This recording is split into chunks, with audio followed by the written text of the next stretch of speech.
60 people signed up on that first night, and the foundations were laid for one of the most enduring names in English football. And, well, you decide. A century and a half of pain and pleasure, or pleasure and pain? It's up to you.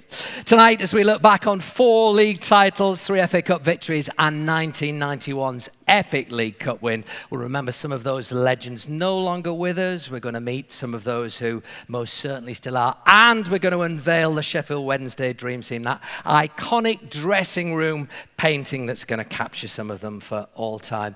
Really great to have you all along with us tonight. I think this is going to be another fine chapter in the history of Sheffield Wednesday Football Club. And let's be honest, there have been a few of those. But Wednesdayites, you've changed. Just imagine 150 years ago, what, tripe and onions? Look at what you're having tonight. Ham hock and rabbit pressing, parmesan glazed chicken breast, white chocolate mousse, wait for it, with strawberry and black pepper soup. Unbelievable. Absolutely unbelievable. Enough for an official welcome to the evening. Please welcome a man who, since he took over the club in early 2015, has set his sights firmly on returning it to the top flight for the first time since 2000. I'm talking, of course, and I'm sure you're going to give him a warm welcome, the Sheffield Wednesday chairman, Depon Chansiri.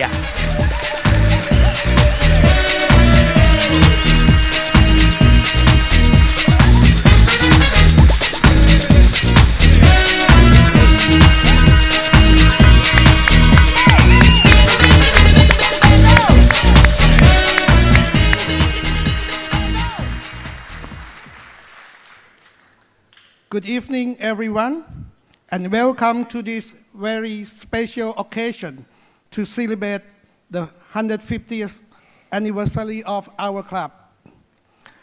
I would like to thank you all for joining us tonight. I would also like to thank you all our former players, coaches who are here tonight. You gave so much to Sheffield Wednesday in the past, and you are all welcome to always be a part of our club in the future. I have only been inside Sheffield Wednesday for almost 3 years, but already I have so much love for this club. We have history, we have spirit, we have loyalty, and above all else, we have family. This is why I feel so much pride to be the head of the family as we celebrate 150th years. Of course, by now, I want us to be promoted, and we have gone so close on to occasion. Now we must aim for a 3rd time, and I hope we can achieve our ambition this season. All I can promise, as always, is that we will do our best and try our hardest to bring you all the success you deserve. I thank you from my heart for the support you have given me and the way you have welcomed my family and friends into your club and your country. We must stay together because together we are stronger, and together we will try our very best to take Sheffield Wednesday back into the Premier League. Thank you so much. Please enjoy your evening and let us look forward to the next 150 years of our lovely club. Thank you. Have a good evening.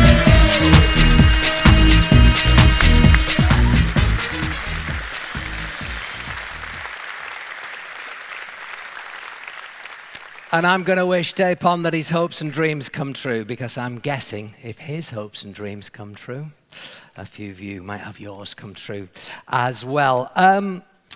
As has become traditional in the modern world, rather than the one in 1867, before we continue, a little bit of housekeeping. Before we do any of the live interviews, please could we switch our mobile phones to silent? We don't plan on having a fire drill this evening, so if you do hear the alarm, we've got exits at the sides there and people will guide you out. You're going to see ladies flitting around selling raffle tickets tonight. This is for Wednesday's Community Trust. Loads of great prizes. 2 places in exec box for the Millwall game, signed cup final, 66 programme by 5 of the players, signed shirts, stadium tours, non-match day party for 20 children, loads of stuff in there, bottles of champagne as well. So loads of stuff in there, so do please help if you can. We've also got some amazing money cannot buy auction lots throughout the evening. Not loads of them, but just 2 or 3 of them. You'll be really interested in those. If I say they are part of the fabric of the club, or were, you'll get a little indication. And we've also got our silent auction just over to the right of me, left of you if you're sitting facing me. Lots and lots of items there, lots of Wednesday stuff in there. You pay tonight, but free delivery, I've just been told. So do have a little peruse over there if you can. I mentioned those that have gone before, and I was looking at some of the old players earlier and reading their bios and stuff. Quite magnificent what's gone on at this club. I'm delighted to say table 22. I don't know, can we raise these lights just a little bit so we can see table 22? So I'm delighted to say we've got a descendants table here today, and I'm sure you're going to give them a warm reception, not least of which I cannot believe we found this guy, because if it wasn't for his great granddad pulling pints in the Adelphi Hotel tonight, we wouldn't be here. We found Henry Sampson, the landlord's great-great-grandson. John Mitchell's with us. Stand up for us, John.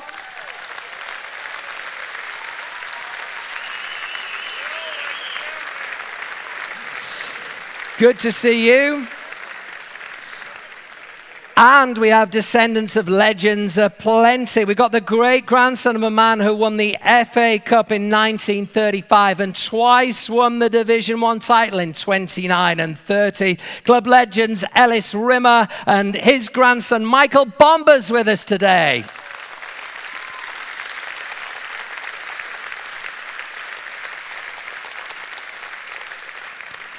I can't tell you our next guest's name because I'll give away the name of his granddad, but his granddad, wow, Division 1 title in 1903 and 4, FA Cup in 1896 and 1907.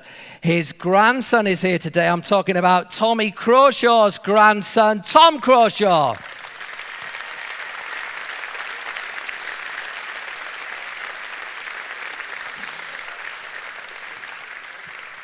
Thanks for coming, guys. Next up, a great nephew of a man who scored twice in the 1896 FA Cup final, was a league title winner in 1903, one of the game's real mavericks. And read his biog. He was actually locked up by the Germans in World War I. He's got a whole history apart from playing for your beloved club. His great nephew is here today. I'm talking of Fred Spixley, and Clive Nicholson is here with us today. Where are you, Clive?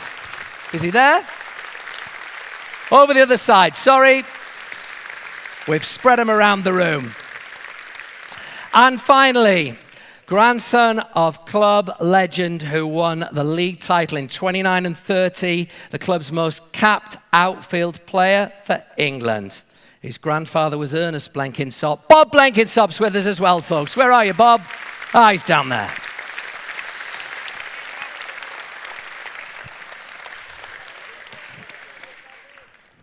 Talking of legends, I'm now going to introduce you to a man who most of you will simply know as Mr. Sheffield Wednesday. Supported the club as a boy before signing as a player in 1962. Made 22 appearances for the club, but it was as manager that he cemented his legendary status, ending a 14-year wait for top-flight football with promotion his first season in charge in 1984.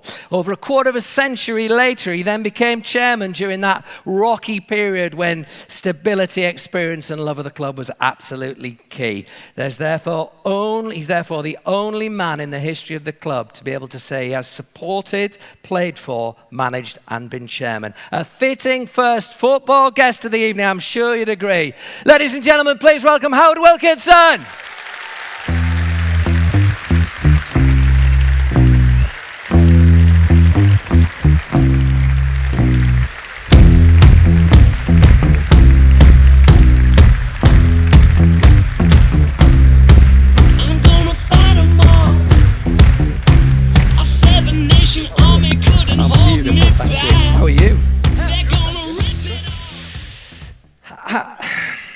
so much I could ask you. How does it feel to hear me describe all those links to this beloved football club of yours? I mean, it's an extraordinary legacy that'll never be repeated.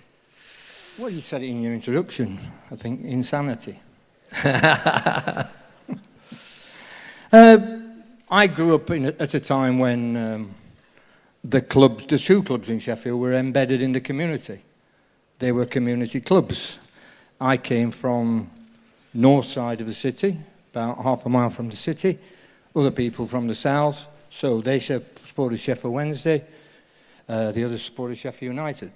And the city's at its best when it's got two football clubs competing in the top division together. A great rivalry, but most of the time respectful rivalry. So it's what you're brought up with. And I was brought up in a family that were Sheffield Wednesday supporters. So they were my team. So I'm trying to imagine where the biggest buzz was. Was it that moment when you ran out with the shirt on your back? Was it the moment when you returned the club to the top flight? If you had to pick a thing you've done at your beloved club, what would it be? You can be selfish.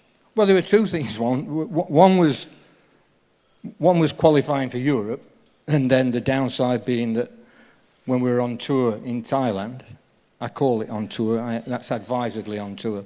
Some people were more on tour than others. We were told that because of ISIL, we're out of it. So that was a great moment and a disappointment.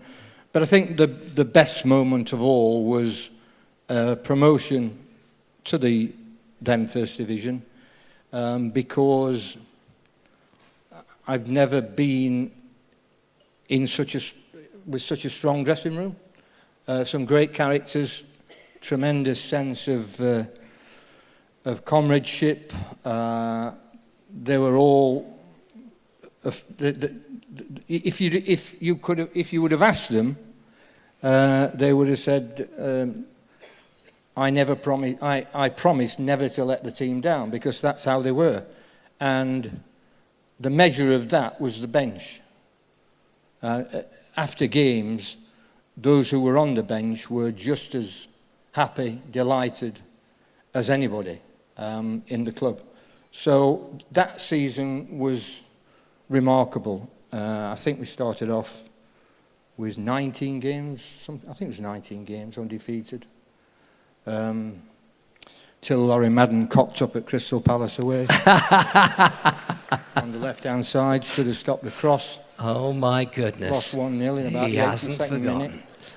What? 19 games, I mean, that would have been 20.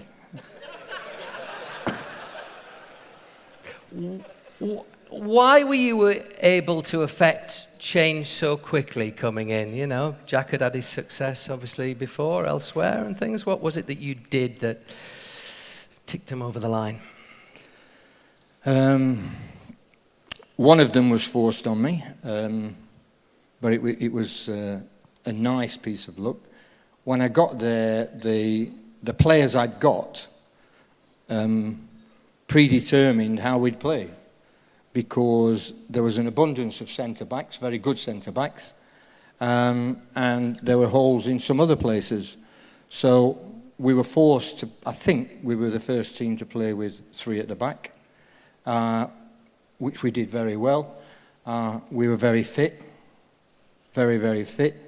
We were well organised, and players went out at one point with a feeling that they couldn't be beaten. But the hard work was in the week. You know, in those days, you couldn't do it now. I'd tell them the team on Monday, and then work with that team.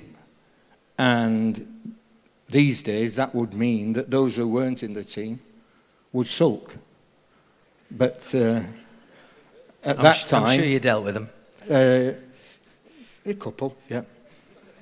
But at that time, because of the culture we created at the club, they saw that, you know, everybody had their place, and if you were selected, you were.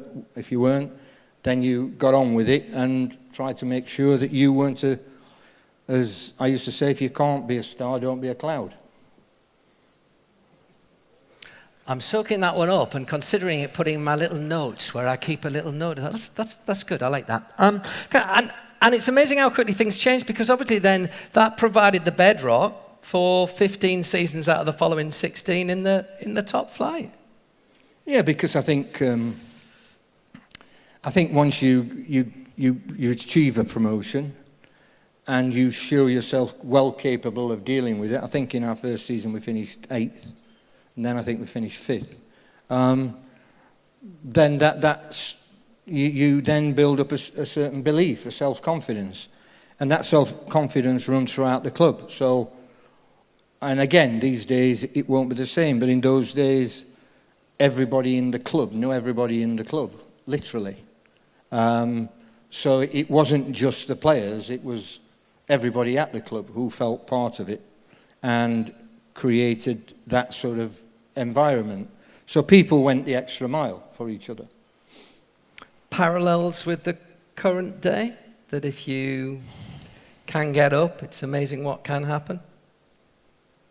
Yeah. The 3 clubs that I've been, Notts County, we were promoted in our first season, Sheffield Wednesday in our first season, Leeds United in our first season.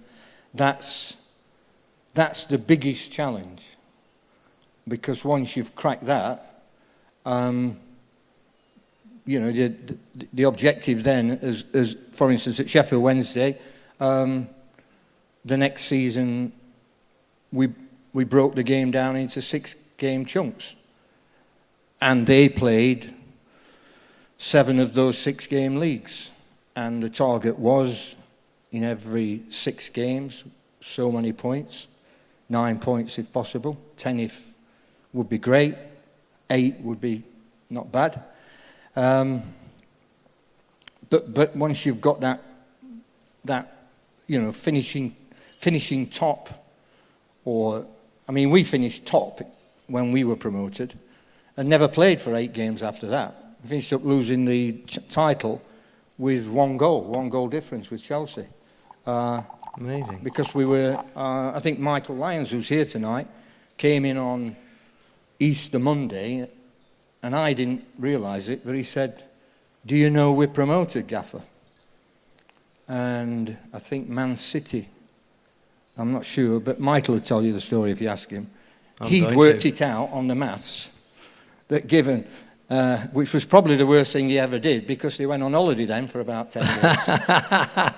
Well, I remember going to Middlesbrough the week, that midweek, and they got 1 foot in the deck chair. Mm. I think they've been out on the. Do you think so? Easter Monday night, Tuesday night. I think Michael, as all captains do, looked after the team very well over those 2 days. Yeah. Although he had achieved your objective, so I guess we can let him off on that. In fact, you could have given him a 5, you stingy tightwad, eh? Finally, describe your relationship with Sheffield Wednesday. Well, that's a long time ago. You have to live in the present.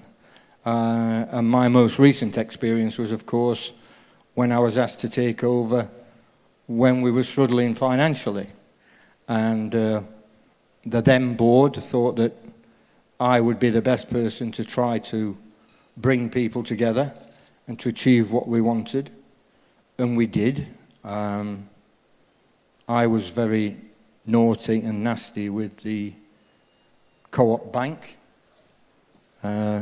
which we won't talk about. Well, except you just did.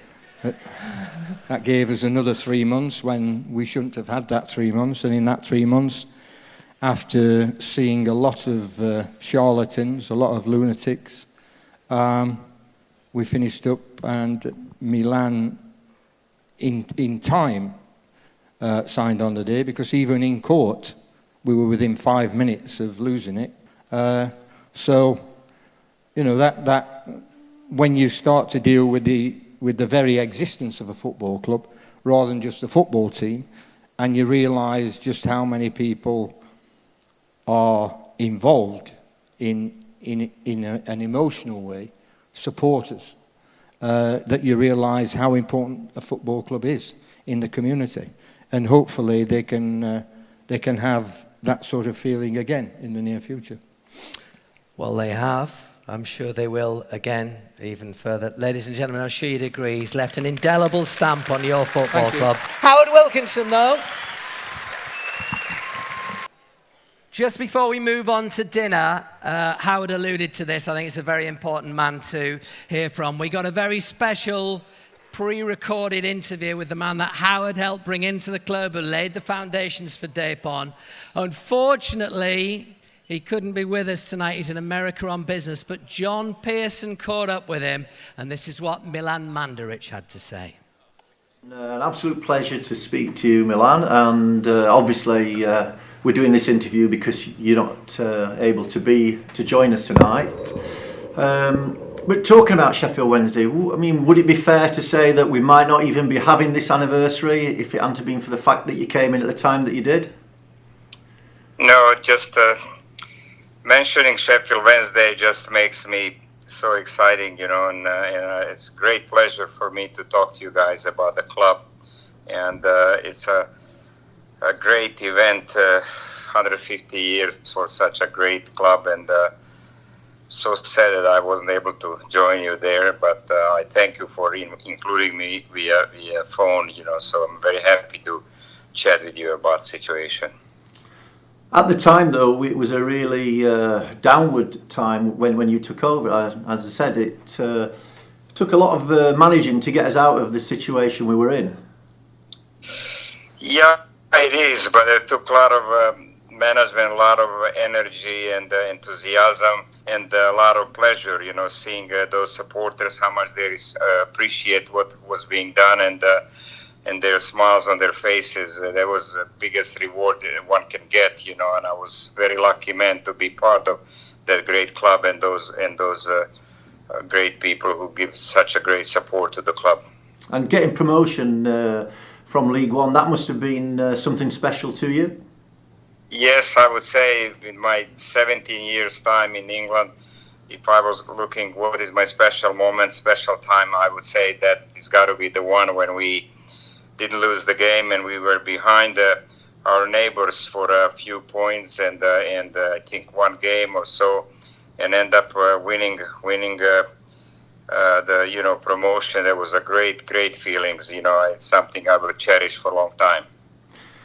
And obviously, another statement that you made, and you kept your word, was that you would take us as far as you possibly could. And if somebody came along at the right time, and you felt that they could take us even further, and that you would bow out at that time, and that's exactly what you did.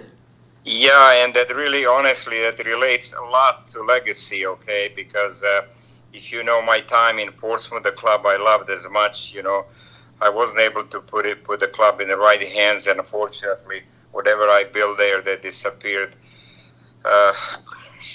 quickly, and I want to be sure that that doesn't happen with Sheffield Wednesday. So, meeting with Mr. Chansiri, I knew I'm leaving the club in the right hands, and I was very excited about that. So I had no choice but aggressively pursue that situation and conclude a deal with him. And seeing what he's done since I left, you know, I'm very proud of that. You know, that I made the right choice. He's the right man for the club, somebody who does care for the club, who invests the money, you know, without big question, for one reason, to get promoted and do something what those great supporters deserve. And obviously, you must have been a very emotional time for you when you went on the pitch and addressed the supporters. I mean, nobody will forget that day. Let me show you something. Do you see this? I can see it, yeah. That's my last night, and it's sitting here in my office, you know, so every time I sit there on my desk as I'm sitting now, I look at here and give a big smile to this picture. That's the time the night when he had 30-some thousand people waving to me goodbye, and I end up with the tears in my eyes, and that was an emotional moment, because I was so attached to that club and loved every minute that I was there. And so happy for them that Mr. Chansiri took it over and continue doing what those people deserve. Okay, I think you've just about summed everything up, but there's a room full of people listening to you now. Have you got a message that you'd like to say to everybody? I say hello to everybody, and I love you guys, and it's not fair that I take credit of whatever was done while I was there by myself. I think everyone contributed that, and without you guys, I would not make it. Okay, well, we really appreciate you joining us this afternoon, and thank you very much, and very best wishes for everything that you're getting on with now. And as I'll speak for the supporters in saying that we really appreciated everything you did for Sheffield Wednesday. Yes, I do, and I hope we have another phone call for another 150 years. I'll make that call. Thank you. Okay, guys. Thank you very much. We couldn't hold the evening without hearing from him, could we? You know, what I love about football, apart from the game itself, it's the huge feats of human endeavour, and your club has had it in droves over the last 150 years. You can only imagine what the course of action might be if Howard hadn't held the line and Milan had got involved. He has, and we're going to have one big party, loads of guests to introduce you to, loads of legends from across the years, many more guests to come. A well-deserved beer for a guy who played in every single position on the ground, which is quite a feat. And I think that's tremendous. There's also, I could just do one more. Go for it. Is that all right? Yeah, There was also, obviously, you can never get all the players into this one image that represent 150 years, but there were a few that the club felt were really close and by the fans' choices almost made it, but not quite. So Froggatt, Redfern Froggatt is here, represented by the Red Fern. And there's a little, if you look very closely, there's a little frog relief on the vase. Ellis Rimmer's horseshoe is hanging over the 35 FA Cup. And I love that story. You probably all know it, but the horseshoe was his good luck charm given to him at the start of the FA Cup campaign. He kicked a goal in every game. But come the final, he forgot to take it. So someone had to rush home and get it. They didn't get there till half-time, and I believe the score was 0-0. Someone can correct me, but after the horseshoe arrived, he kicked 2 in the second half, and the rest is history. So they had to have it there, and the Starling sitting on top of the FA Cup. There's much more in there, and that story comes along with the prints that have been made by the club. There's a booklet that comes along that explains this and a lot more that's in there. So I've tried to do justice to the history of the club. As I said before, I never presumed to be able to capture it all.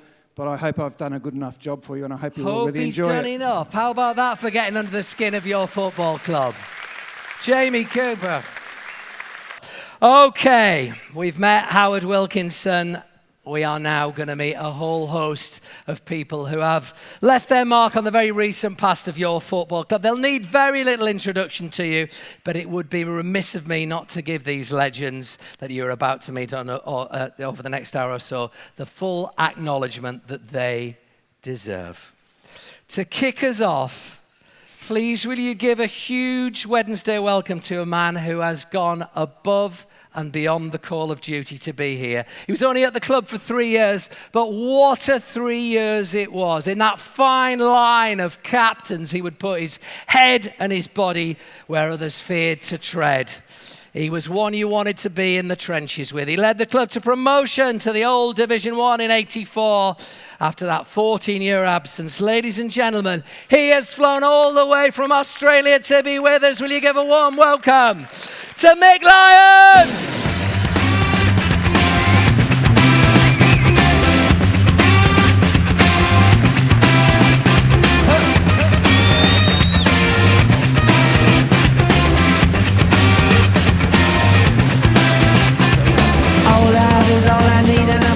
Mick Lyons. I was young going through the sky, come to me, told me love the honey out there. They don't forget. I know that, I know. I had, I think, 3 or 4 smashing years at the club. And I just thought, with all the lads all sitting over there, and we just said, and quite a few of them said they played for different clubs in the league, but they turned around and said the atmosphere at Wednesday was better than anywhere. And I'd go for that. So, But you know, you had left your beloved Everton, and some players could see their backsides when that happened, but you came in and achieved this incredible moment in this club's history. Well, I don't think it was down to me. I think all the praise for that must go to Howard, to be honest. I mean, we set about trying to get up, out the division, and it was like planned right the way through. And I think the lads all, I mean, I don't think many of the lads liked all the running we did on Mondays, but it was a great effect. And what we did is always had a real impression on me. I mean, I think we scored so many set pieces, but that was only because we worked on them so often, And I thought that was one of the reasons we did so well. Were you frightened of anybody? My ex-wife. You never once thought, I'm not going to stick my head in there? I mean, you would come out, you would play half a game with stitches in your head. No, that's normal though, isn't it? Not anymore, mate. Well, there was one occasion that I'd tell you what, and I used to like to do heading before the game, you see. And like throw the ball up and someone would throw it and I'd head it back. And, just, at Everton I used to like to head the ceiling, like that was the thing. Anyway, one day we've got it and someone's throwing a ball and I said to John Pearson, who looked really enthusiastic on the stage before, didn't he? I didn't like to say anything. I'm a guest. You're part of the furniture. Right. So anyway, we're in the dressing room before the game. Right. Anyway, and so I said, John, can you just challenge me a little bit? Because he was injured and he wasn't playing. So someone's thrown the ball and I've gone to head it like that. And he's come over and gone, whoa, and got me like 4 stitches in the eye. This is like 20-3, you see. And John's headed me, and so I've had to get the doctors come and he stitched me up before the game, and the ref said, what happened to you? And I said, I'm not talking about it like that, But it was a strange way to do it,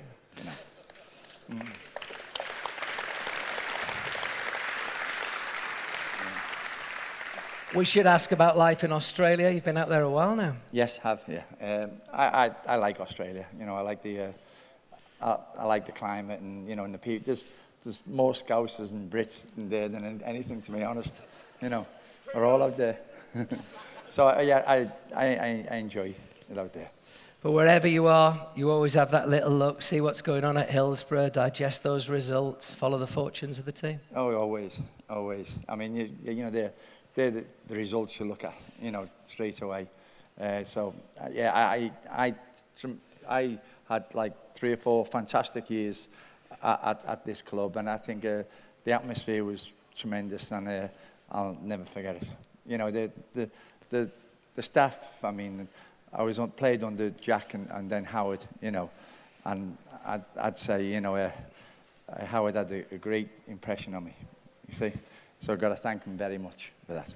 Well, we've got to thank you. Ladies and gentlemen, what commitment to your football club. All the way from Australia. One more time, please, for Mick Lyons.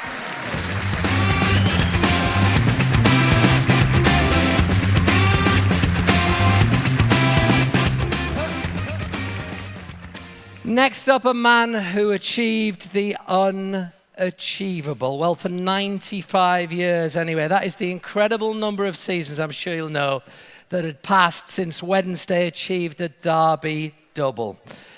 For the avoidance of any doubt, beating Sheffield United home and away. That was until he broke the mould in 2009. Ladies and gentlemen, Brian Laws. I know what's to come, though I'm feeling happy now. The knowing I'm drunk, a prison never always lets me down. 'Cause I always stay too long. Long enough for something to go wrong.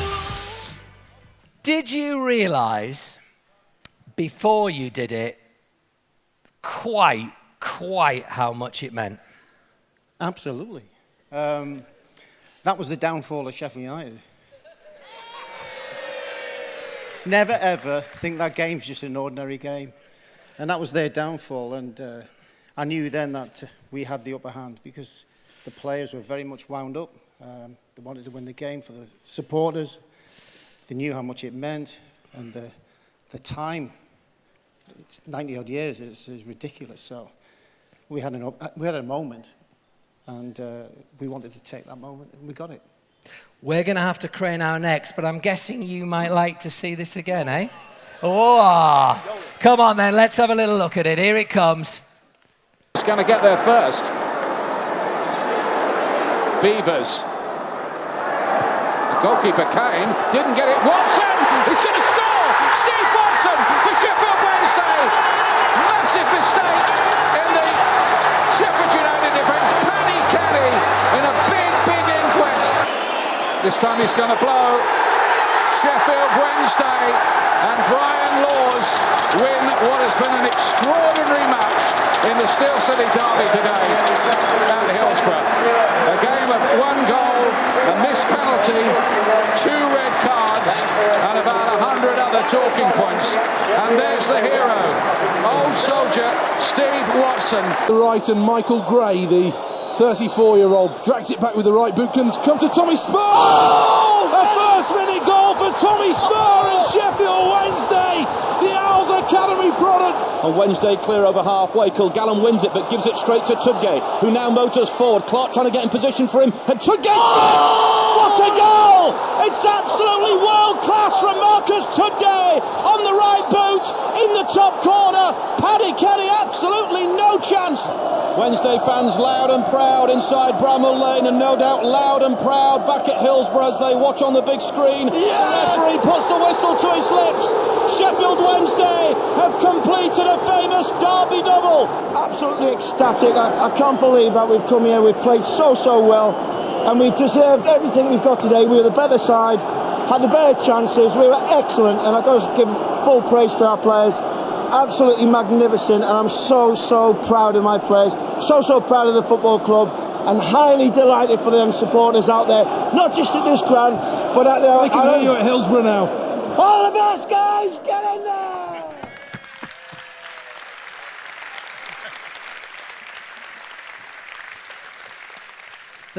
There's that Barry Davis voiceover on the start of Match of the Day, isn't there? Look at his face. And I was watching yours when that was on, and he was just, you were all watching the screen, and he was just like that the whole time through. Yeah, it was a great occasion, and you know, I still got the actual the picture of the second game when we obviously scored, and I remember Kevin Blackwell turning, facing our bench with the most disgraceful look in his face, like of anger, and somebody captured it. I think it was Steve captured it.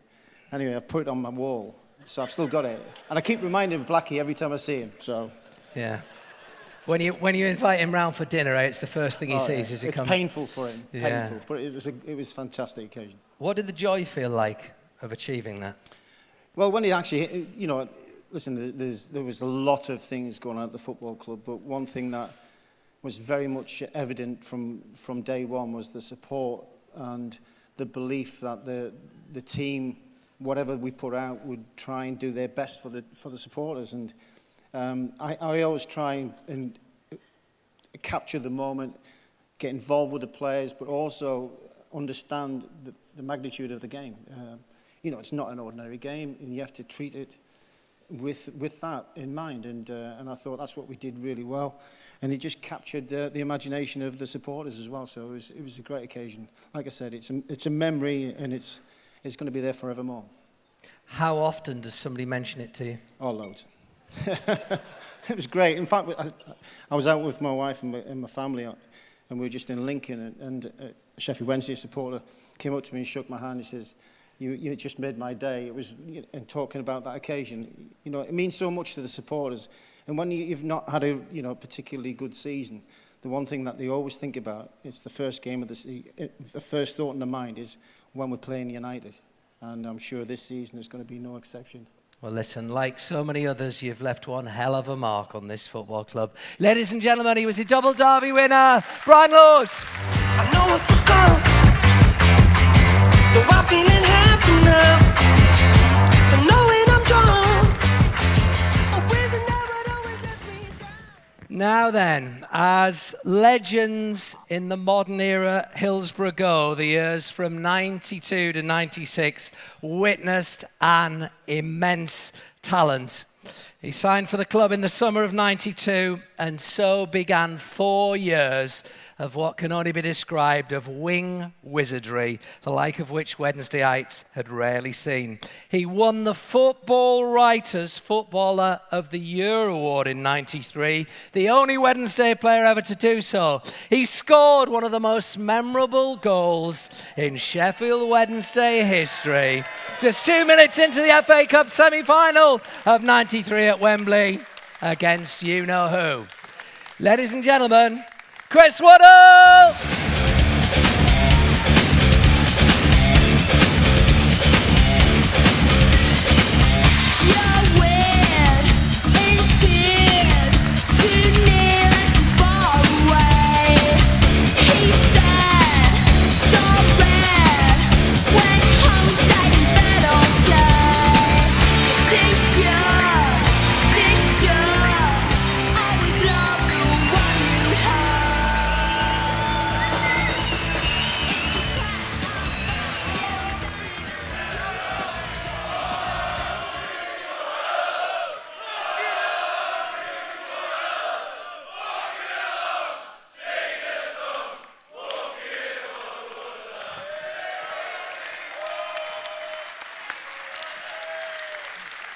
Before we do anything else, shall we see the goal?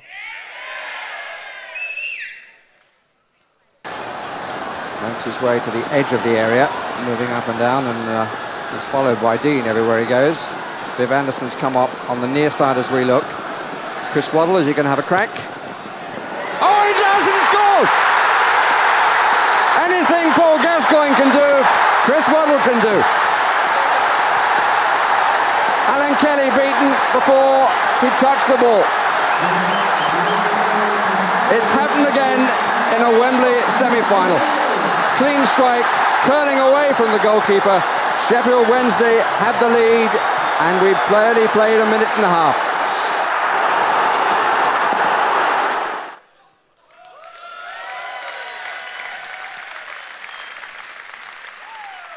Where do you rate it in all the goals you scored? Oh, it's pretty average. No, listen, it's up there. Been lucky to score some good goals in big games, but for Sheffield Wednesday, that was obviously my best moment, and obviously for the city as well. For Sheffield Wednesday side, to beat United was great, wasn't it? So that was a great day. I enjoyed so much football at Sheffield Wednesday, but you're not going to get anything better now. I don't think that'll ever happen again, to play both teams to play at Wembley, making the playoff. But I just don't think that'll ever happen again, and to do it on the day was a great day. I was just talking to you while we were having a bite of dinner there and stuff, and this was a natural fit for you. This worked for you. You'd finished at Marseille, you'd come off the back of the two World Cups. This was perfect for you at the point you were in your career. I left Marseille and I had a few offers. But I always remember when I started playing at Newcastle, and I remember my first ever 2 goals in league in professional football was against Sheffield Wednesday for Newcastle in the FA Cup. So, but I always remember that day. They had the Leazes end, which had been knocked down.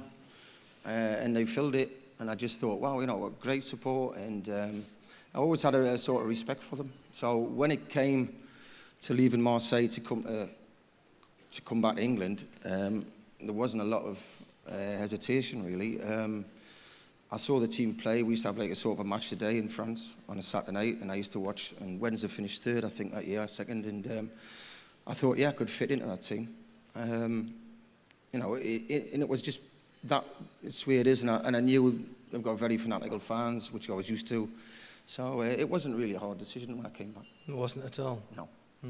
We forget how good that team was, don't we? Those few years, not just those 2 cup finals in '93, but as you alluded to there, runners-up for the league as well. Yeah, I think when you look back, I think teams you played, you knew, when you stood in the tunnel and you looked at the opposition, you could see the opposition knew they were going to get a game off. It wasn't, they had a lot of respect for it. And I think that was a good thing for Wednesday at the time. We actually earned respect, and teams didn't like playing with. We could beat anybody on our day, as it showed. We had a great season on the cup runs. Probably took it out. We should have won the replay and the FA Cup, definitely. But it wasn't to be. But I just think the fans really enjoyed the season. And I think that's important. I think they enjoyed the brand of football, what was offered. And we give them excitement. And I think for all, we didn't win anything. And I think the team should have won something with the ability we had. But I think people looked at that season and thought, you know what, we really enjoyed it. And to see football like that every week over the course of the season, it doesn't happen a lot. So I think that's why our team's well remembered and well respected. Well, do you know what as well? I think the fans feed off the enjoyment of certain players. And the biggest compliment I could pay to you is you're still dabbling with it now. You played forever. You just love the game. It just pours out of you. I played in goal on Sunday and I let 7 in. So it doesn't pour out of us anymore. But I love the game, yeah. But it may always, people say about, your memories of Wednesday. Yeah, you can go about the goals and the runs we had. And the players I played with were great, fantastic players. We had a great change room. I thought that was the key to the success. The change room was unbelievable. And I always remember my memories of Sheffield Wednesday are when I played on the right wing and we used to tuck the cop end. I always remember when the ball eventually, if Shez ever passed it to us. I remember when the ball, well, Kingy couldn't pass to us, I know that. So anyway, I always remember the ball used to come across, and I used to wait for the pass to come across. And the always memory I always got was, especially attacking the cop end, was when I received the ball, you could hear seats going up, the slamming. And I used to think, yeah. Nice feeling. Stay with us, if you will. Would you like to meet one of Chris's teammates while he's up here? I think we should, shouldn't we? He played in both of those 93 Wembley finals. In fact, his winning goal in the semi-final secured the FA Cup final appearance. A warm welcome for Mark Bright.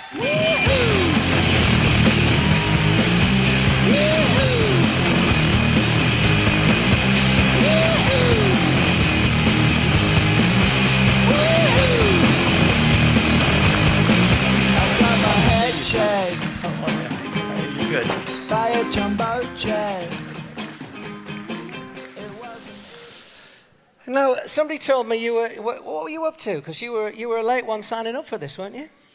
Late one signing up for what? Late one signing up for this night, weren't you? I only found out you were coming today. I'm here. Well, that's good, yeah. I was just wondering what you could possibly have to do that was better than coming to the 150th anniversary of Wednesday. The under-23s were playing today at Bramall Lane, so I had to go and watch them. Palace, I know, and they lost 1-0 as well, so it was a bad day. Yeah. Did you manipulate the fixtures so that... No, it just all fell in place, didn't it? It just all fell into place. A bit like scoring the winning goal in an FA Cup semi-final against the old enemy in the 106th minute. Let's have a look at it. Over that. And Carr, who came with him, puts it out for yet another corner.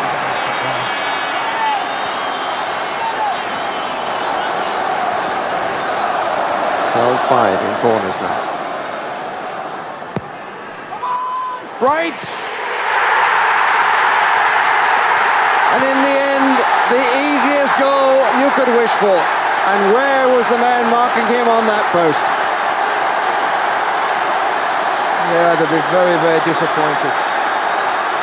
Tiredness maybe affects the concentration. You see Brian Dean there, gets dragged under the ball, leaves Bright with a free header. And for once, Alan Kelly can do nothing, absolutely nothing about it. And Sheffield Wednesday will be back at Wembley to play in the FA Cup final. Mark Bright, the scorer of the winning goal, takes Paul Warhurst for a ride.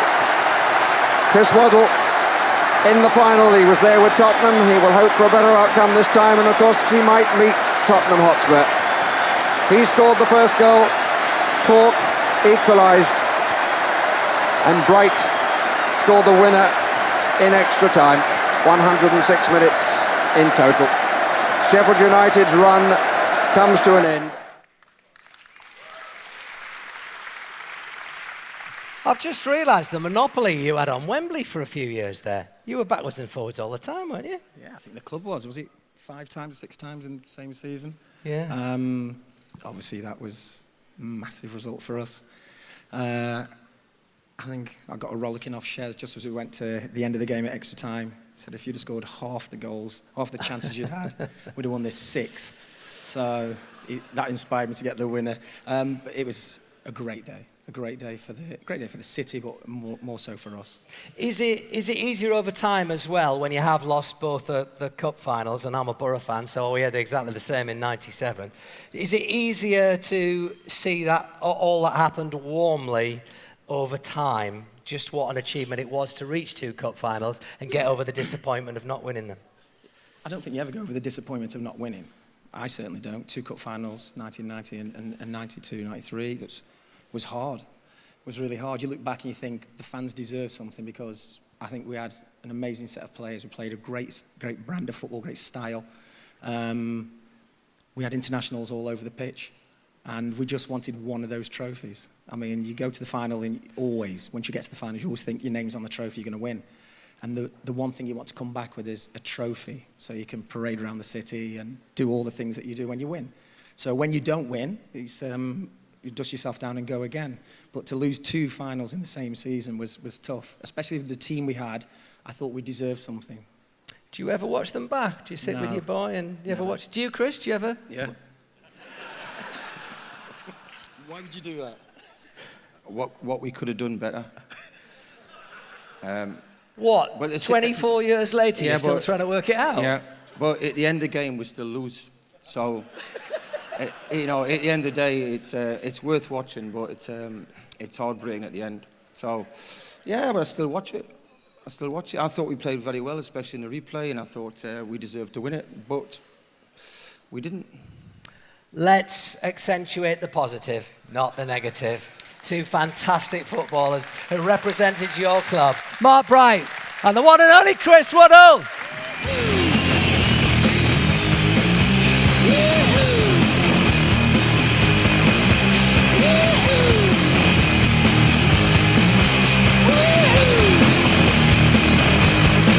I got my head shaved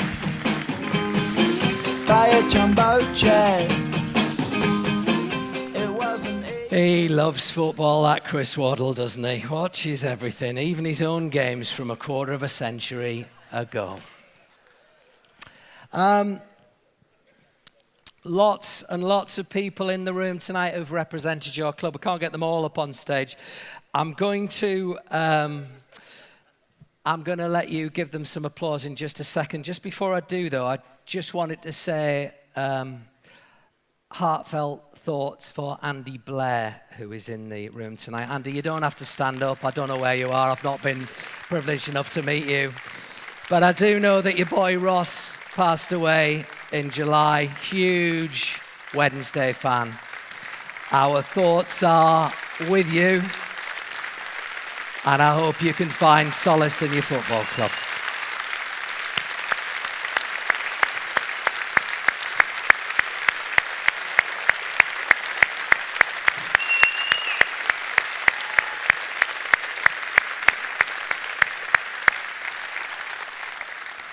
Can we put the house lights on as high as we can get them, please? I know we don't want to absolutely dazzle everybody, but lots of people out there. If the rest of you stay down, it'll be easier to spot the legends when they stand up, the players that have represented you. I'm going to whistle through these. Do give them the applause that they deserve, please. I can tell you that Tony Cunningham's with us tonight, ladies and gentlemen. Up you get, Tony.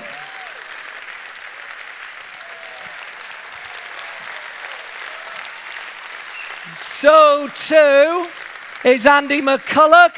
Where are you, Andy? There he is. I can tell you that Brian Hornsby is with us.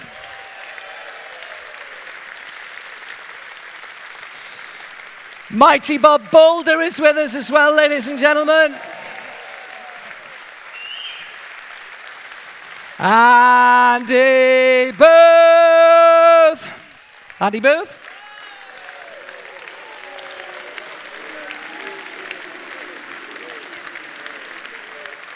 I think we had a little flicker of him earlier in a potential raffle fraud, but no.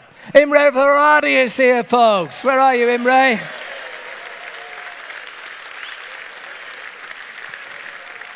He nearly lost his shirt tonight and a whole lot more. Mel Sterland's here.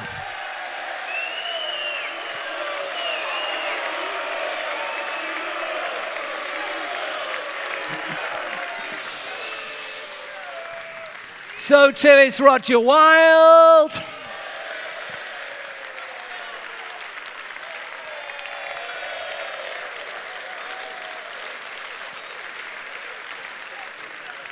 And John Newsom is here, ladies and gentlemen. I think. Is he here? Brian Joyce is here, folks. Where are you, Brian?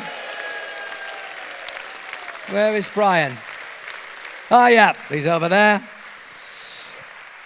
Delighted to say that Jack Whittam is here as well.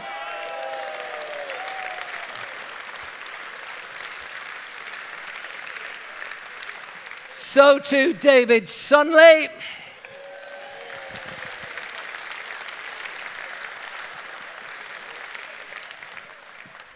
And some bloke called Terry Curran.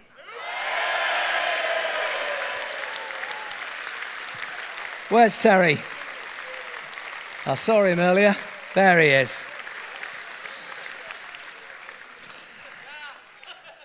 I know. You want to meet some more? We're now going to welcome another Wednesday great who has flown halfway round the world to be with us this evening. All the way from the USA, in fact. He was the first American footballer to play in the Premier League. He was the first American to play and score in a Wembley final, a feat he achieved against Arsenal in the League Cup final of '93. He also scored one of the best and most memorable goals in modern times against the great Peter Shilton. Ladies and gentlemen, John Harkes!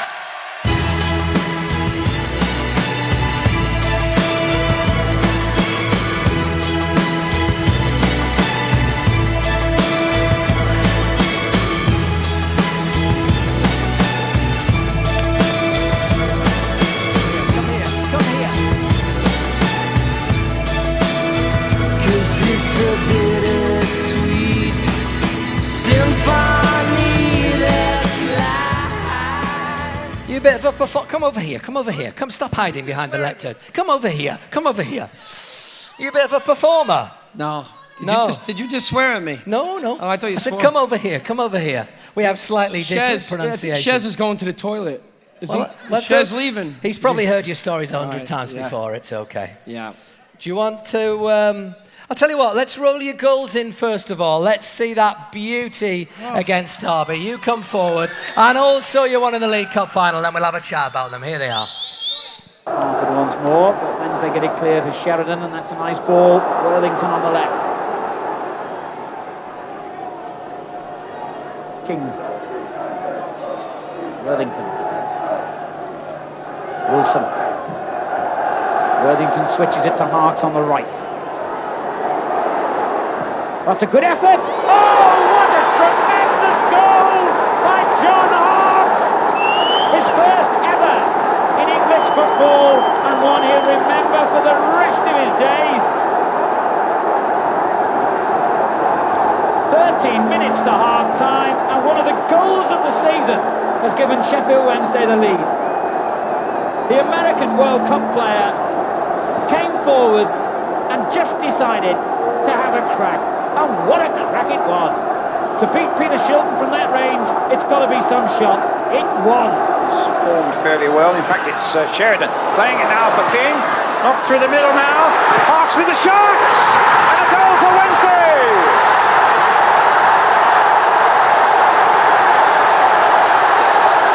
Beautifully worked free kick, this one, Brian. It's something that Trevor Francis and the lads obviously have worked on the training ground. It's a super. I mean, Arsenal were well asleep. Lad Parler on the end of the wall. But this is a tremendous finish from the American. So 10 minutes of the game gone. Sheffield Wednesday go into the lead.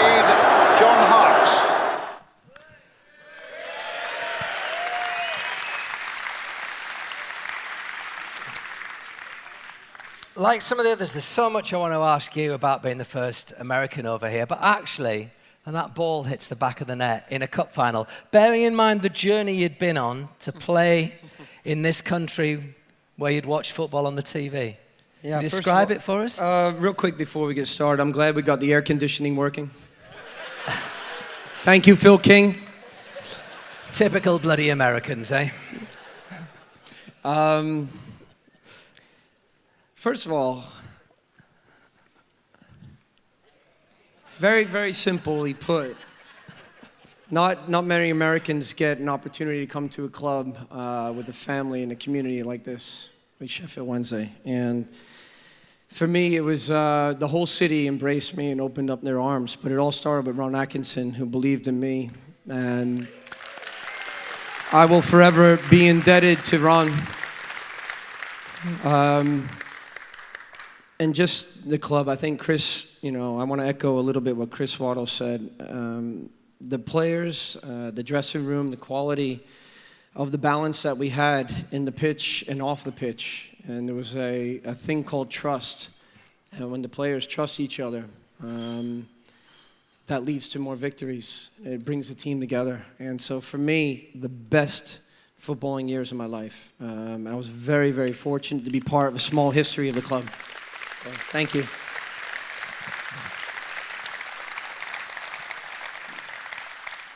When was the last time you were back here? 2013, I brought my son over, Ian. He turned 18. And I just wanted to kind of give him a little bit of an idea about his dad's life, what happened. And yeah, the culture, exactly. Proper culture. Exactly, yeah. I only had 17 pints yesterday. But anyway, thanks, Chris. Heron Hounds, thanks, guys. Appreciate it. Harksey, you're double parked. Slow down. Absolutely brilliant. And just to come back and see the familiar faces, not only with the players, with Ron again, and the fans that are here, the people that basically bleeded blue and white, from day one. The experience that I had, I cannot honestly put into words, because within 7 months, scored goal of the year. Shez slapped me in the face as he was chasing me. Nigel Pearson said, "Get back and defend right away." I was like, what's happening here? And then we're in a cup final.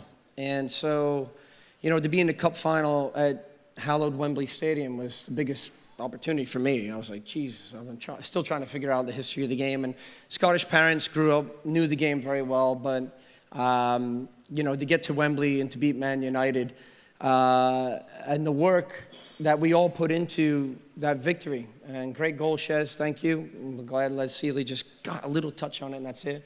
But the work that we put in building up that week, I had never experienced before as a player. And the attention to details by the coaching staff was phenomenal. And that was why we beat them. So it was tremendous, right? Hey, League Cup winners.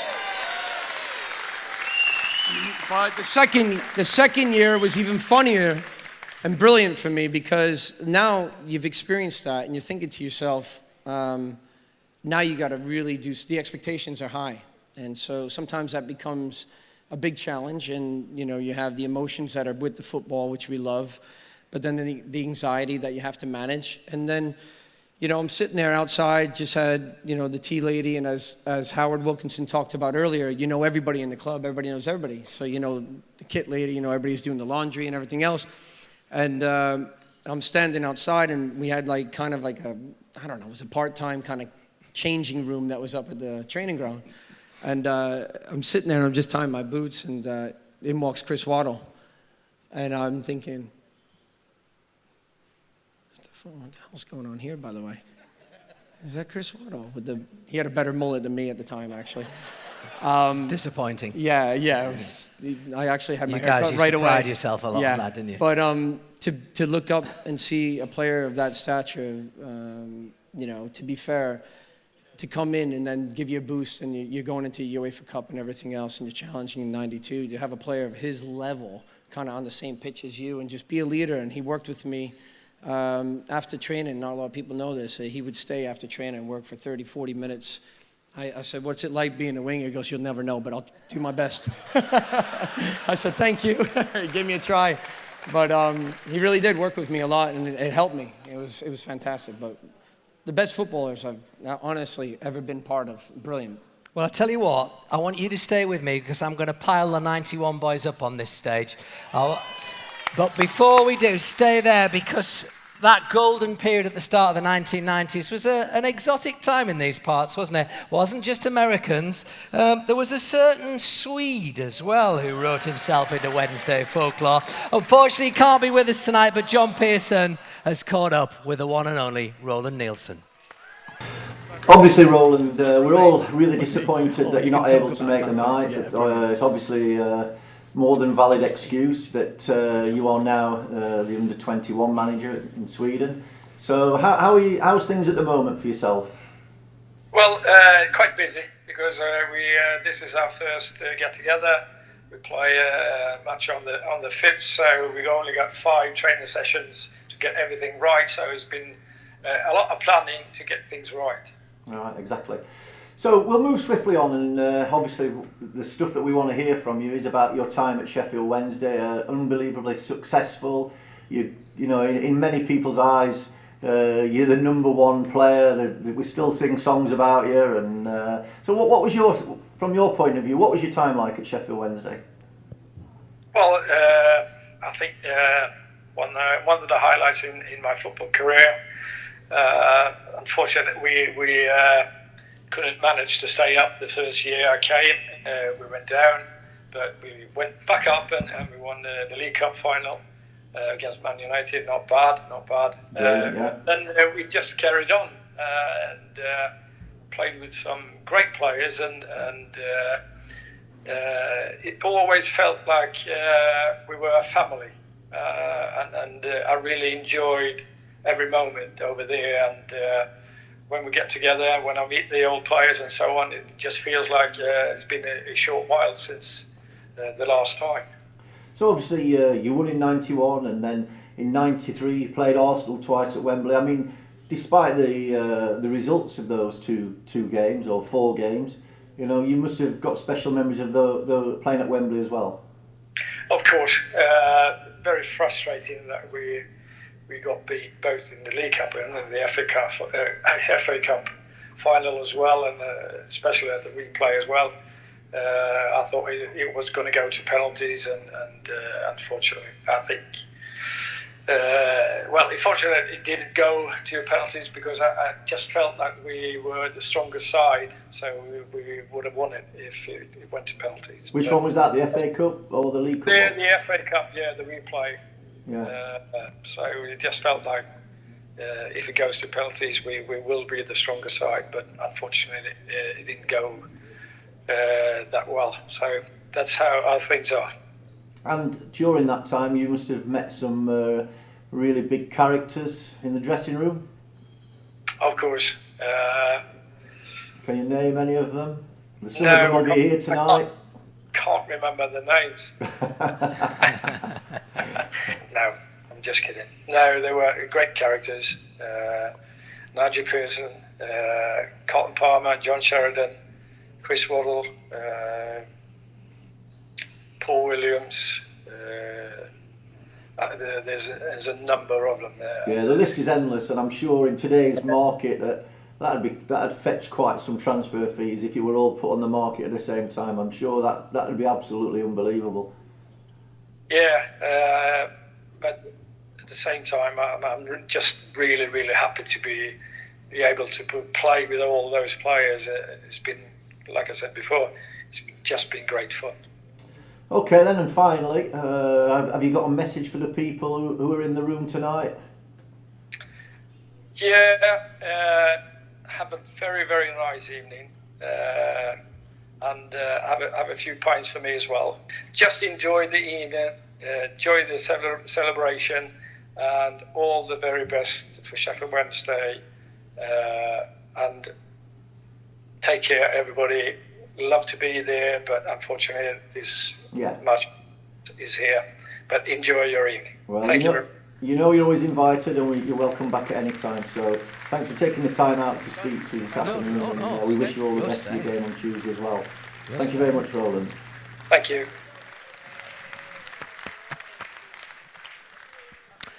Just before I say something to John, I've just remembered I was supposed to tell you you're having a glass of champagne poured. That is for a toast. We're going to toast the old girl at the end of the night. If you've already drunk it, you better get an order in off your own back, hadn't you? Sorry, probably my fault. I don't think he mentioned you there when he was running through his great teammates. So I think as his ex-roommate, you're probably entitled... He's a lot older. He's a lot older. He's having senior moments. It's okay. Okay. It's fine. Fine. Yeah. He was your roomie. You used to... Yeah, he was my roommate, yeah. And I remember, unfortunately, Roland got an injury, which actually, was a coincidence, but not really. It opened the door for me to get into the team, play right back.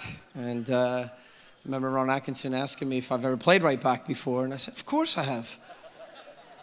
He walked past me, I went, what am I doing? And then I sat there with Irish shirtless and Pearson and everybody in Kingy asking me about how to play right back. So they all helped me. It was great. All good. Well, do you know what? I'm going to get the help of one of them to ask you a bit more to find out about what you know about playing right back. In fact, shall we meet another one of the family? You stay exactly where you are. The relegation season of 89-90 was one to forget, then the following one was the polar opposite. Obviously, not only did Wednesday bounce back, but they beat the mighty Man United in that League Cup final. Ended that 56-year wait for silverware. And the man who accepted the trophy at the top of those 39 steps and was named man of the match in that final is, of course, your double winning captain, Nigel Pearson's with us.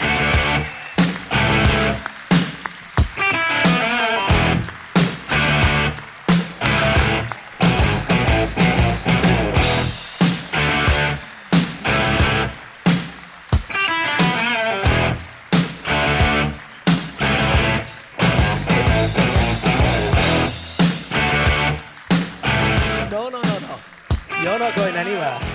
You're not going anywhere. How are you, Nige? Don't hide behind there. Come on, come out in the open. Can I explore this word family with you? Because everybody has mentioned it. I mean, where does it come from? Is it from the gaffer? Is it from the captain? Is it from the whole group? Not an easy question. I think I have to reflect a little bit more broadly on my time with Sheffield Wednesday. I still live in Sheffield now.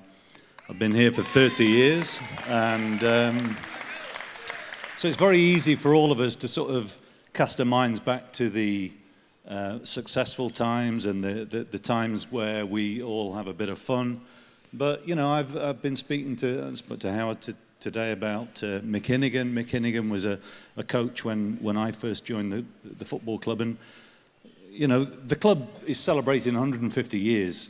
Very easy to just look at the successful times, but throughout the entirety of it, you've got to look at the transitional periods as well. So for me, and I can reflect a little bit differently because I've left Sheffield Wednesday quite a long time ago now, in some ways, but of course, I look at it and I had some really great times, and some indifferent times and some difficult times.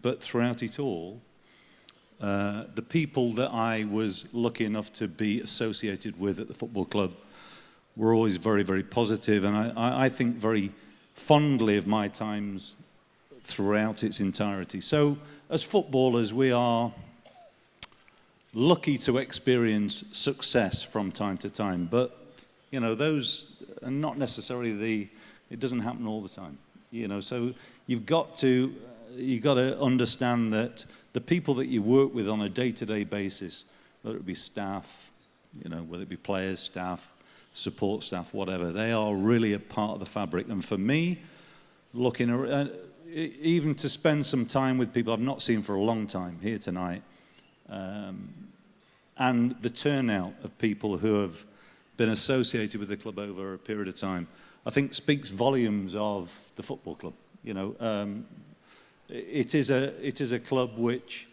I feel very close to, always have done. I spent 7 years here, but over the course of my career, it's not the longest period, but it's it's been a very important part of my career, and to meet up with people today has been fantastic. It's been unbelievable. They're a tough nut to crack at times, these guys, aren't they? The supporters. No, not really. I think they're very, very. If you look at both sides of the city, I think the Wednesday fans are very, very tolerant and very supportive. And it's important moving forward as well. I mean, you look at Carlos, what he's trying to do now. The clubs have been very close in the last 2 seasons. Hopefully this year they'll go the one step further. Ultimately, the Championship is a very, very difficult division to be a success in, as I know myself.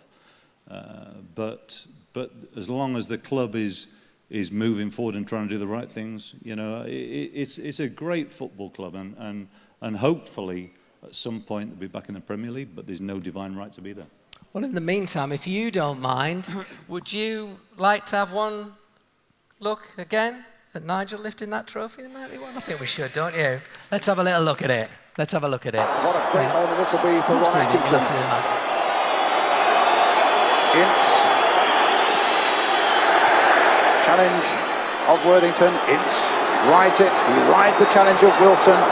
In goes Shirtley, almost as though his life depended on that. Pearson now covering as McClare takes the ball up again for Manchester United. Ince is down for the moment. McClare gets the better of King, gets the ball in across there, Blackmore, right across the face of the goal. It looked as though it had to go in. And Madden just brings it away. The wily old professional keeps it into play.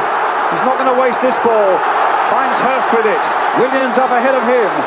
United are really stretched now as Williams goes into overdrive, but Seal is there. 4 minutes of time added on. Sheffield Wednesday are the winners.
What a great day that was.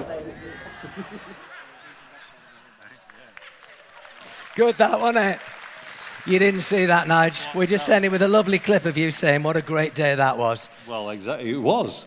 But you can't enjoy that. You're a bit of a square, aren't you? Really? I would have thought so. Yeah. Even I can enjoy that. Let's be honest. Really? Oh, absolutely. Do you dig the tapes out? Do you watch it back ever? Or look it up at least on YouTube or something? I don't have them, but I think more importantly, I've got the memories, and when I meet my colleagues and my friends from the past, it brings it all back. It's great to be a part of the club's history. I'm very privileged to have worked with some very special people, and that is, I'm not just talking about the players, I'm talking about the people who have worked for the football club over a sustained period of time, and people don't always want to hear about that side of it, but I think what makes football clubs special is how they are, how they're run, and Howard talked about the eras in which everybody knew everybody at the football club.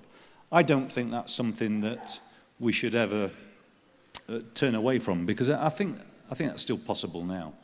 And I think it's important to be, whatever you do, whatever your role is in a football club, to be valued is very, very important. And I think this football club has that in its, I don't like using the word, but in its DNA, it is what it's about. And I think that's very, very important. So I'm very pleased to be here tonight, as I know a lot of my ex-colleagues are, and who are still friends.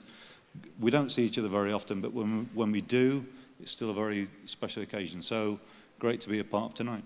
Thank you. Let's make it an even more... Stay there, you two. Let's make it an even more special occasion, because you've got a rock at the back, but what about a prime string puller? This man had few equals in the Wednesday engine room. Master of his generation, and the man that scored that goal. He's had more mentions than anybody else tonight. John Sheridan's going to join us, ladies and gentlemen.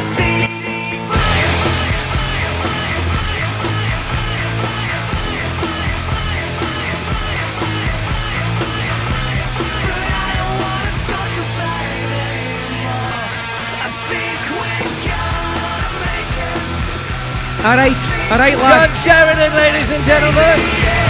So don't you try and fake it. I'll pick him up and stuff.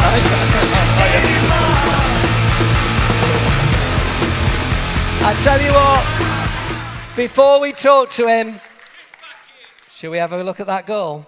Yeah, come on. One more time. Here it comes. Wait, one's time. Not bad record, is it? It's a free kick now to Sheffield Wednesday. It's up here. You've seen it. They brought Shirtley forward as well as Pearson, and Pearson has certainly scored some important goals this season. He's on 12. There's Shirtley.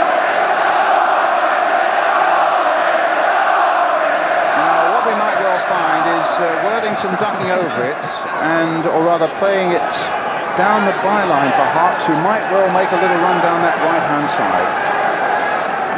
There he goes, there goes Harkes. Now will Worthington play it? No, he plays the long one this time.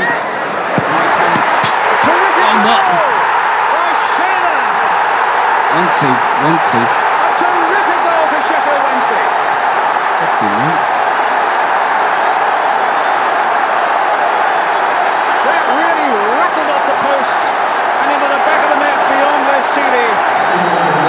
And the second division side go into the lead here at Wembley.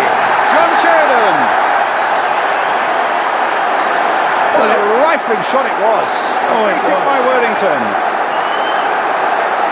Super goal. And off the post, Seeley made almost an exceptional save, but could only push it onto the post. And Wednesday are in the lead. Yeah, it's a well-worked free kick. Everybody was in there. Pallister couldn't do anything else except what he did. John Sheridan, ladies and gentlemen, he's here. How does that make you feel to see that back again? Obviously very proud, very proud. Best captain I've ever played under. It was a great team. It was a great team, great spirit. Brilliant days, brilliant team, brilliant players. Players before me, who've played before me for Sheffield Wednesday, and so really proud to be here. I know for a fact that Phil King is here. Come on, Phil, up you come.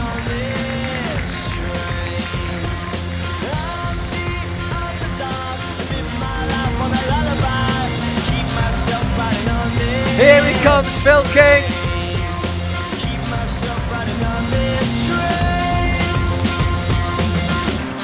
And if Chris was here and Harkes was a slightly better right back, we could almost put a defence together. If I say that Peter Shirtliff is here as well, folks. Come on, Peter. Up you come. Come on, Peter. I got my cloak and dagger in a barroom brawl. See the local here he comes. Loves a fighter, loves a winner to fall. Is the girl still alive? Very nice. I think we've done them service tonight, folks, haven't we? Your 1991 League Cup winning, well, a good cluster of them at least there. One last time, all together, enjoying your occasion, the 150th anniversary of the formation of Sheffield Wednesday. Great to see you all. You, come here.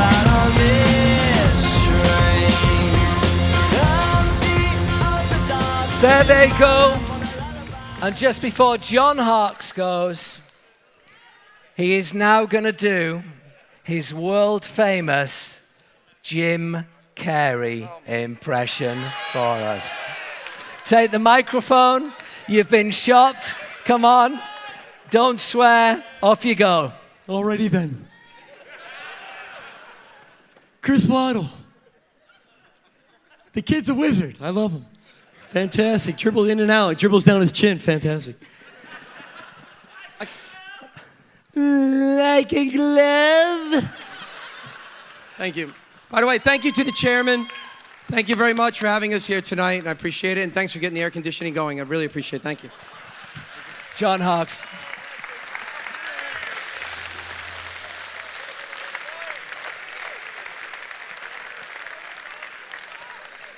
So we've met the players, we've heard the stories. I hope you'll agree that most of them were as decent value as their playing days. Behind every great player is a great manager, and the man who closes the evening was certainly one of the most memorable. He won 4 Wembley Cup finals, but there's only one that matters in these parts. Of course, there was that shot relegation, the bounce back, that League Cup final win, and then, of course, he left at the end of that season, only to come back a few years later.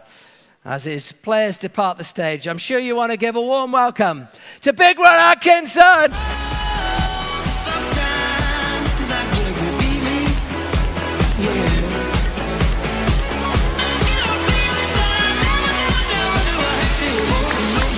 I get a good feeling, yeah.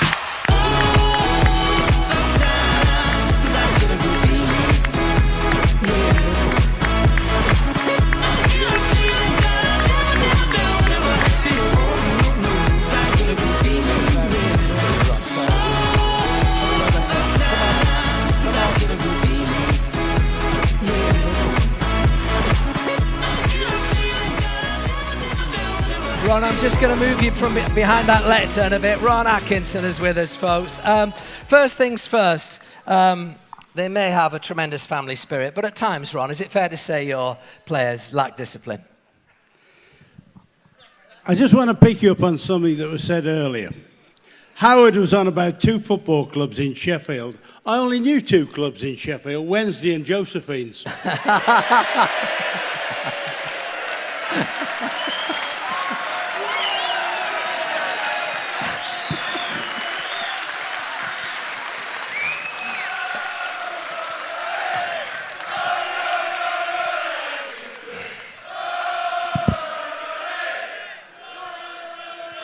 Ron, it must melt your heart to achieve something like that in your career that still has such a resonance and causes such joy to people after so long.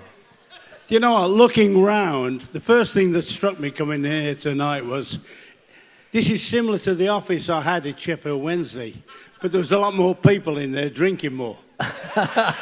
Now, in all fairness, let me say this now, I've been lucky. Howard would agree, I think, on the same thing. We've had possibly the best times in football. But I tell you what, I never had a better time ever than the time I spent at Sheffield. Both times. The people were great. It was a great environment to work in. And I worked with some scallywags. All I would do is, one of them's gone home. He probably got locked up. I don't know whether Shez has got to be at home by a certain time with a police thing or something. Well, I hope he's not driving if he is. No, Rooney's driving him home tonight. No, but in all fairness, you've had Nigel Pearson up here tonight. Pearce was up here like a absolute serious. And I got to tell you, Pearce is one of the funniest people I've ever known. If anybody saw him play, they'll appreciate that. But and Harkes, brilliant to see him. We've had the village idiot from Swindon, Kingy. He's been here tonight. That is magic. But I'll tell you what they had, and it got mentioned earlier throughout. Mike Lyons was talking about it, the camaraderie they had in their camp when he was here. And the one thing I always noticed was brilliant camaraderie between the lads. Great sort of... the players got on brilliantly. I mean, I could knock Shezzy's head off every so often, punch him and all that, but he thought that was good fun. You know, he thought it was a training technique, you know, but there you go. You don't need any questions, Ron. No, no. Just tell me why this football club is so special. What is Football, it? I'll tell you what it's special. Nice ground. All right, maybe need a bit of upgrading after the, 66 World Cup and all that. I'd have made a bigger slope on it, so it would have been easier to play there. But in all fairness, what it was great was you people. You're the people that made it a good club. I noticed the first time I came here, and I'll tell you a little story now. We got relegated, 43 points we got relegated with. 43 points. You get in Europe for that now. And I remember we got 5 o'clock, we got there, and we didn't know we were down till we walked in the dressing room. Anyway, we have to go to a players' do. That night, 7 o'clock, we'd just been relegated at 20 to 5 or quarter to 5. And I said to all the boys, you're there. Don't you worry. You got to be there. Now, players normally would not like to be there. They were there.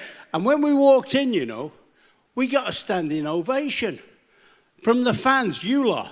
And I thought, bloody hellfire, if ever we won anything, it wouldn't half be good. And that was the night I knew that we were going to stick together. I had a meeting with the players and said, right, we owe these people, we owe the club, let's get it right. And we did. Fortunately, we managed to do that over the next year or so. It's so rare, isn't it, Ron, to have a season like that where everything falls into place. Just those great people coming together on the field. Yeah, when we went down, I knew we had a good team. What I didn't know was I'm not too sure how we would operate in the lower regions. I thought the team was good enough to operate well in the top league because we had good players, Shez. We also had Kingy, but we had Shez. I told you I'd get you tonight, didn't I? But, you know, we had good players that could play. We had big Carlton Palmer that could run. He could outrun Mo Farah. We had Hursty and, you know, great centre forward Hursty and people like that. But what I knew was we had a team good enough to play in the top division. I wasn't too sure how we could operate lower down where there's a bit more hustle, bustle, kicking and whatever. But in all fairness, the first game we played, I think it was Leicester. We went to, Ipswich. Went to Ipswich and had a great result, 2-0. And after that, I knew we'd be all right. And actually, in all fairness, if we hadn't got involved in the cup run, we'd have won the league as well. Ron, do you know something? Ladies and gentlemen, that joy he brought you all those years, he hasn't changed a bit, has he? It's exactly the same. Ladies and gentlemen, his team, magnificent. What a great night. Ron Atkinson.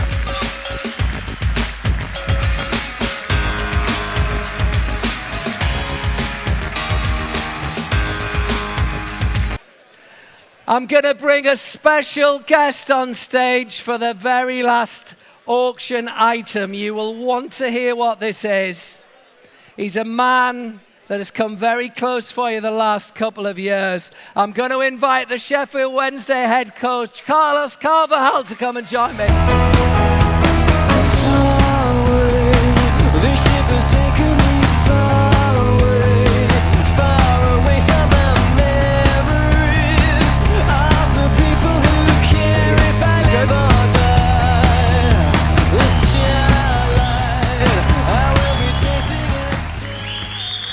I'm gonna get Carlos to help me auction this last item. You will want to hear about this, but before I do, how are we feeling about this season?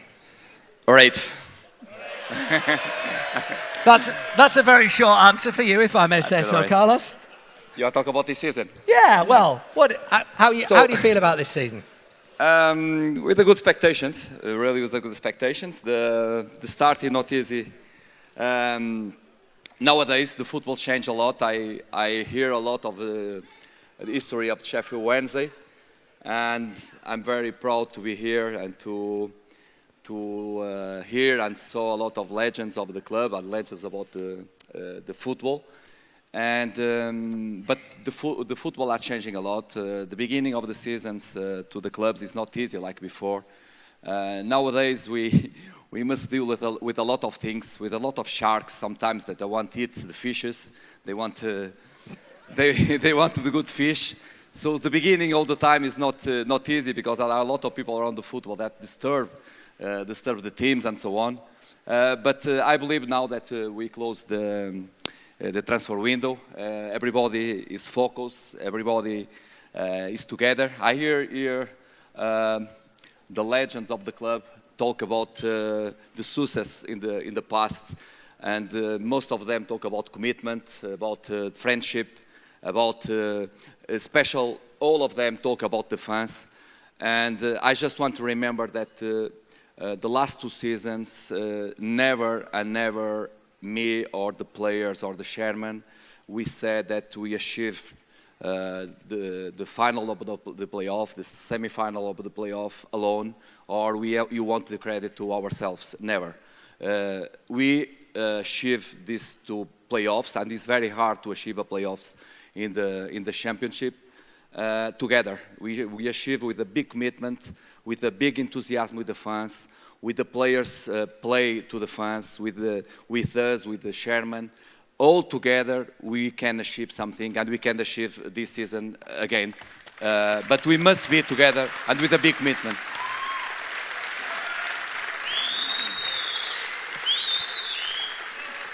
And I know when you arrived 2 years ago, you will have researched the club, but had you any idea about this amazing history? 150 years ago tonight, this club formed in this city, Carlos. No, really I know because some players or ex-players or ex-coaches here, when I was young, as the people know, I follow all the time the English football, and I have I don't know the name, the photos of the players. We do the collection of the players. Panini stickers. Yeah, Udall. I play against Udall. You don't know, of course, because I was a small player, but it's the worst game of my life because we lose 6-0 against Tottenham in White Hart Lane. I play in Braga in that moment, and I was a big fan of him, and a lot of players here that I know them, and I know the story of the club because I follow, as I told you, I follow the English football, and the faces is very familiar to me, and the story of the club also. Fantastic. That's just about Carlos, lovely to see you. Good luck this season. Thank you for coming to see us. Carlos Carvalhal, everybody.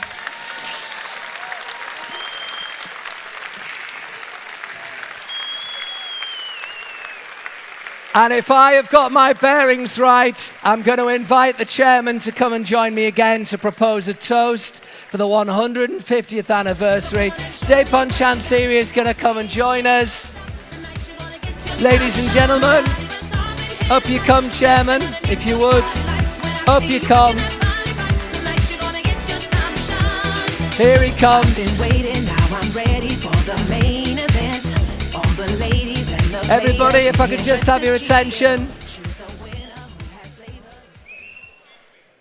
We've got a cake as well that the chairman has prepared. You're welcome to come forward for a piece of that. And in the meantime, will you all stand and we shall raise a glass to the old girl. Would you like to do the honours into the microphone, chairman? You want me to do it? I'll do it. What a great night. Thank you to all the legends that have come. What a great, great history. Ladies and gentlemen, Sheffield Wednesday, 150 years old.